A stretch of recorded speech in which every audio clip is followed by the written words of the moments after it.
देख रहे हैं सिटी इंडिया न्यूज चैनल हक की आवाज। पैराडाइज फंक्शन पैलेस अवामी सड़कों की हिफाजत, साइबर जराइम और चोरियों से मुताल्लिक़ शोर बेदारी करने के मकसद से पुलिस महकमे की जानिब से आगाही मुहिम जारी है। इसी सिलसिले में महबूब नगर टाउन के वेंकटेश्वरा कॉलोनी में हालिया दिनों में एक अपार्टमेंट में पेश आने वाले चोरी के वाक़े के बाद पुलिस ने अवामी आगाही प्रोग्राम मुनक़िद किया। वेंकटेश्वरा कॉलोनी के एक मंदिर के अहाते में मुनक़िदा प्रोग्राम में पुलिस अहदेदारों ने कॉलोनी के मकीनों को सड़कों की हिफाजत, साइबर जराइम से बचाव और चोरियों की रोकथाम के लिए ज़रूरी एहतियाती तदाबीर से तफसीली तौर पर आगाह किया।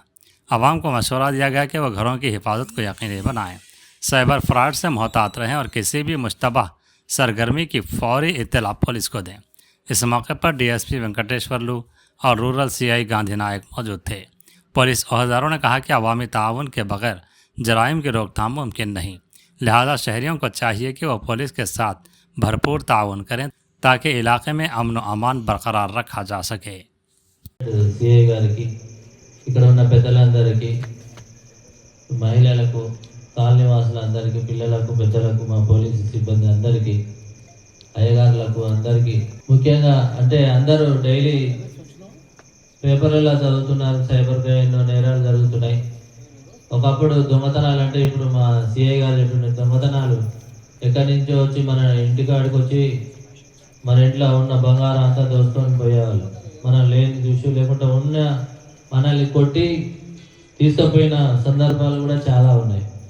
కానీ ఇప్పుడు ప్రస్తుతం అంతా ప్రపంచం అంతా మొబైల్ ఇంటర్నెట్ యుగం, టెక్నాలజీ పెరిగిపోయి వాడు ఎక్కడో అక్కడ ఛత్తీస్గఢ్లో, జార్ఖండ్లోనో ఇంకెక్కడో కూర్చొని వాడు సింపుల్గా మనకి ఏదో కాకమ్మ కథలు చెప్పి లేదంటే పోలీసులు అని ఏదో చెప్పి ఓటీపీ చెప్పమనో లేకుంటే ఏదైనా లింక్ పంపించో అది ఓపెన్ చేస్తున్నాం. పంట కోసం 1 year పంట కోసం మన పిల్లల్ని ఏం చేస్తున్నాం, చదివిస్తున్నాం, లక్షలు పెడుతున్నాం, కానీ ఏం చేస్తున్నాం క్లాసిక్ చేయట్లేదు. మన పిల్లలు చదువుతుందా, చదవట్లేదా, ఫ్రెండ్స్ మధ్య ఏమైనా బ్యాడ్ హ్యాబిట్స్ వస్తున్నాయా, గాంజా. ప్రతి పేరు కూడా చెప్తున్నా, ఒక సంవత్సరం పంట గురించి వచ్చే పంటనే మనం చదువుతున్నామే, ఆ పంట బాగా రావాలని ఇంటికి ప్రయత్నాలు చేస్తున్నామే. అదే మాదిరిగా ఒక చెట్టు చట్టం ఉండాలంటే ఆ చెట్టు చట్టం ఉండే కోసం సపోర్ట్ కట్టే కడుతున్నాం కదా.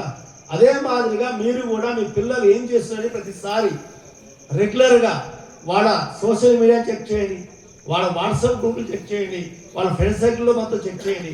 ఇది చేసినప్పుడే మీకు సక్సెస్ అవుతుంది. నా గర్వంలో చేసేటప్పుడు ఒక అబ్బాయి యుఎస్ పోయి వచ్చింది.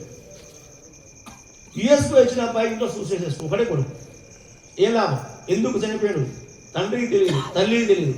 ఏం లేదు సార్, వచ్చి యుఎస్ వచ్చిండు, రోజు రూమ్ మీదలోనే వర్క్ చేసుకుంటూ సిస్టమ్ మీద కూర్చుంటాడు. ఎందుకు తెలియదు? మన కొడుకే కదా, మన కొడుకు మనతో చెప్పలేని పరిస్థితులు ఎందుకు పెంచాలి?